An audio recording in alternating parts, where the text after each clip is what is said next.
This week on our Commish Report, there's a lot going on in the county, and so Katie, a lot going on, particularly Tuesday coming up. There's the issue with the Firefighter rally on Tuesday, and there's much more about some things that happened this past week as well. Oh yeah.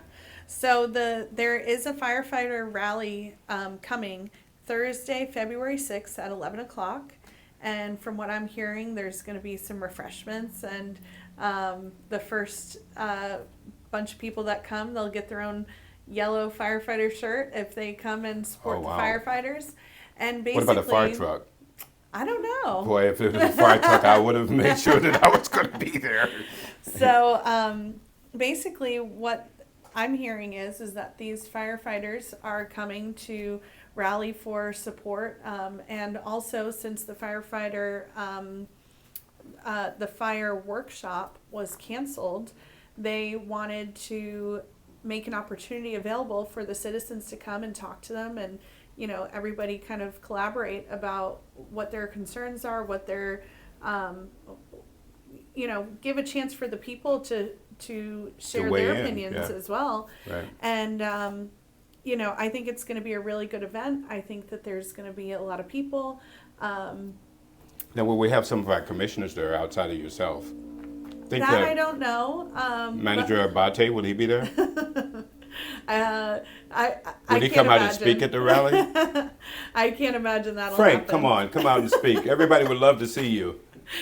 But I did hear that our property appraiser, Dana Blickley, and our tax collector, Lisa Cullen, I heard that they'll be in attendance. So that's going to be a real hootenanny. Oh, then. yeah. And all right. So it'll be a really great event, and I hope that people come. It's at the County Commission building on Thursday, February 6th at 11 o'clock. So do you think that this will actually help people to show their support for the firefighters and galvanize support behind them? For sure. Okay, so looking forward to that. You had some things that happened last week as well before we move forward with some other things. So I am still pushing for the Speak Up Brevard workshop. Is it too late to actually put your idea in? It is. Okay. We have 77 suggestions, so wow. A lot of people... That's more than last year, isn't it? Correct. Okay. So a lot of people have put in some really great ideas, everything from low impact development to our animal shelters to, I mean, the ideas are so creative. And I missed mine. You know what it was? I wanted them to lower the dais, lower it down. Yeah. And I'll get it next year. Okay, what else? And so at Tuesday's meeting last week, the commissioners kind of gave me a little glimmer of hope that said we're getting closer to a yes on this workshop. So I'm going to be bringing it forward again. So hopefully I'll get that yes from my fellow commissioners. Now, why is this important to have a workshop? My vision for this was born because the original people who put this into our county charter, this was their vision, was to have a workshop where people could really collaborate with the commissioners and give a strong understanding to them of what their idea is. It is the people's government, right? Exactly. And so that would allow for that, right? Exactly. And so, Commissioner Atkinson, she campaigned on, listening to the public and all of that. Commissioner Goodson, he actually suggested last year doing a workshop for Speak Up Brevard. And so I'm hoping that, once we hammer this out a little bit, we'll get that workshop through. So when is the final decision on this? I'll be bringing it forward for the next commission meeting, which will be in about 2 weeks. Okay. So, and then we had a discussion about impact fees. I tried to bring forward a motion for an RFP, basically a request for proposal for an impact fee study. Now, there's been a lot of chatter about this and a lot of confusion. The reason why we had to go forward for a study is because the state requires it. In order to raise the impact fees? Correct. Okay. We have to do an impact fee study if we want to raise our impact fees. And our impact fees haven't been raised in over 30 years. And so we are far behind. So you've had a lot of companies that have gotten away with a lot of money, right? Absolutely. They're getting a free ride basically in Brevard County.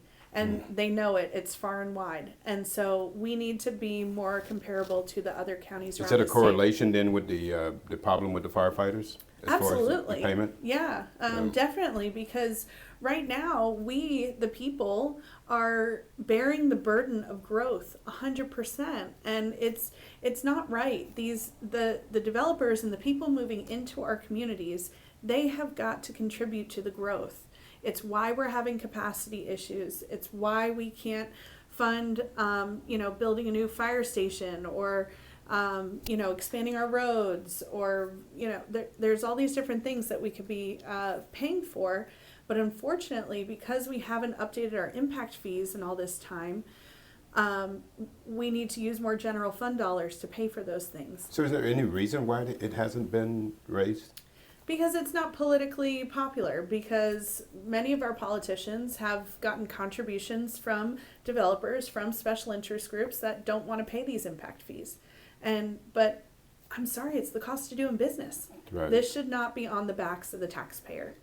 So the So you think people that that's who have going to lived go here. through? So basically what happened is that I asked for us to go to RFP for all of the impact fees.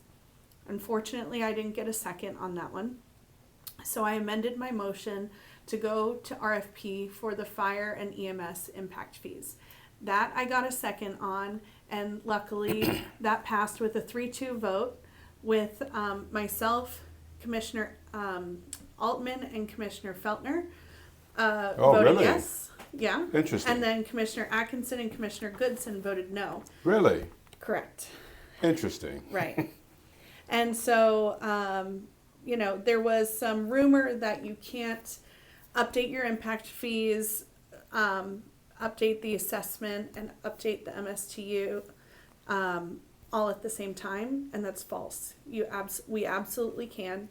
And so this is just one piece. And another reason why I wanted to update the impact fees is because we cannot, in my opinion, go out and ask the public to have their fire assessment raised if we are not also addressing the growth, which is the impact fees from the developers.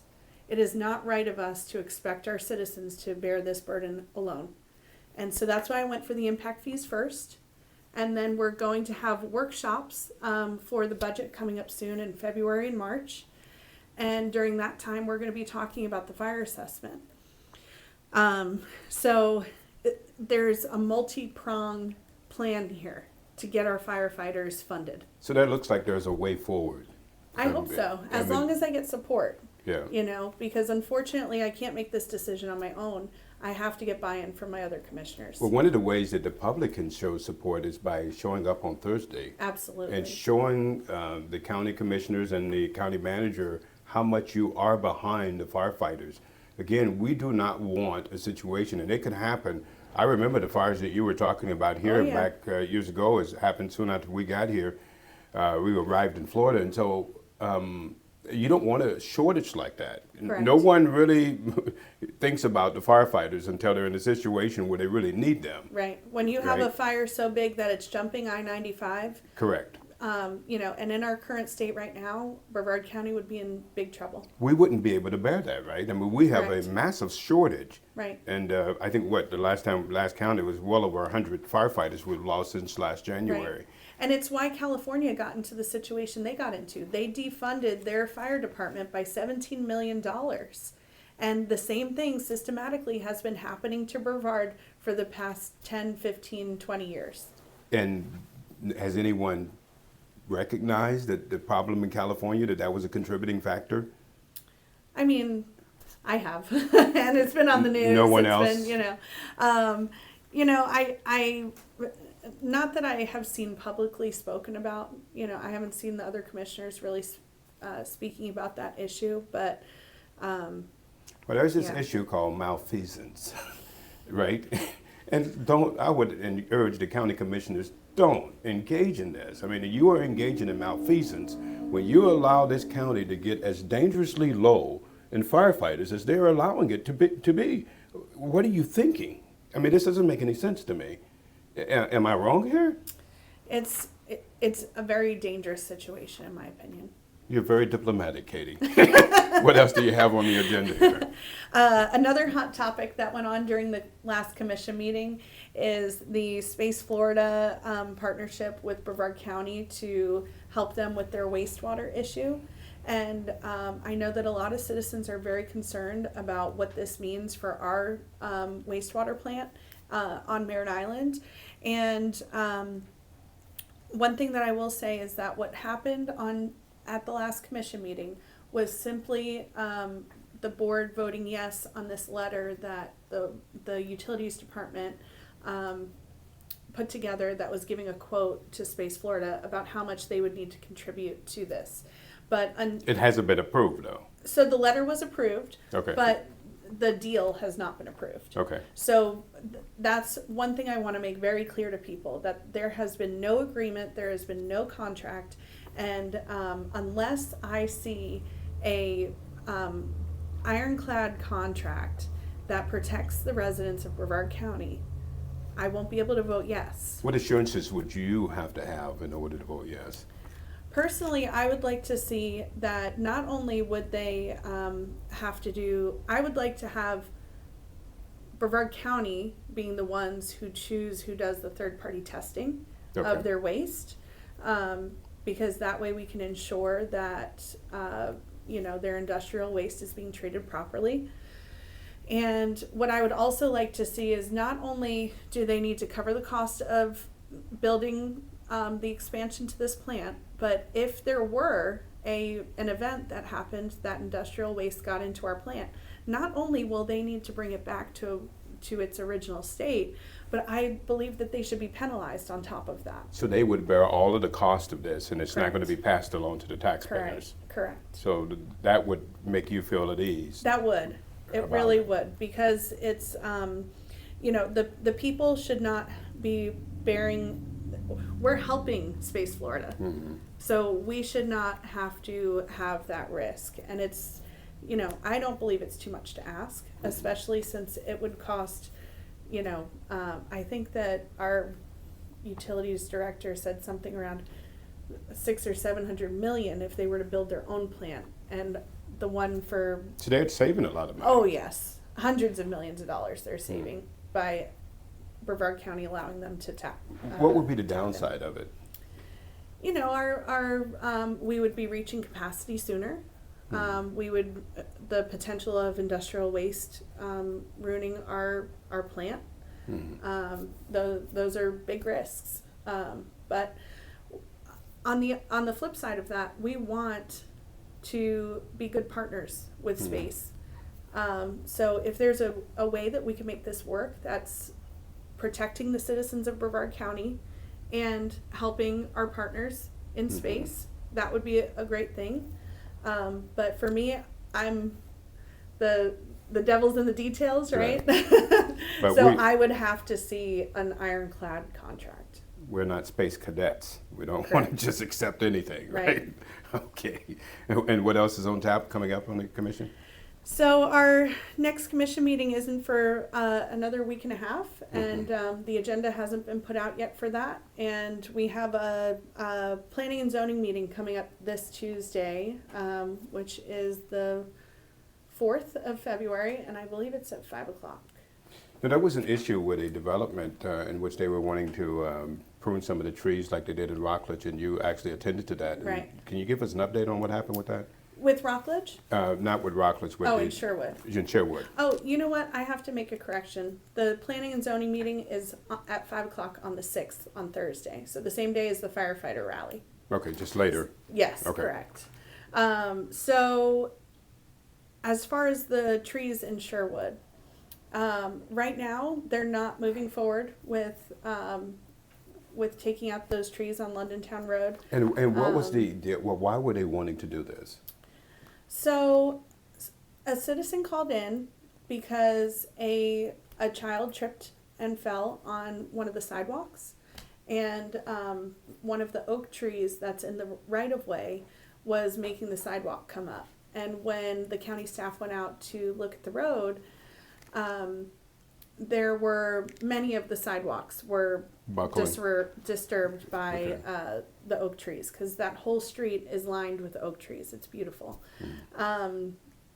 But as of right now, they're not going to be doing that. We're going to try some other things there might be one or two that needs to come out in the really bad areas, like where that child fell. But Nothing like Rockledge. no. There's not going to be the Right, and we're gonna have a community meeting, and we're gonna get with that street and come up with a plan that works for everybody.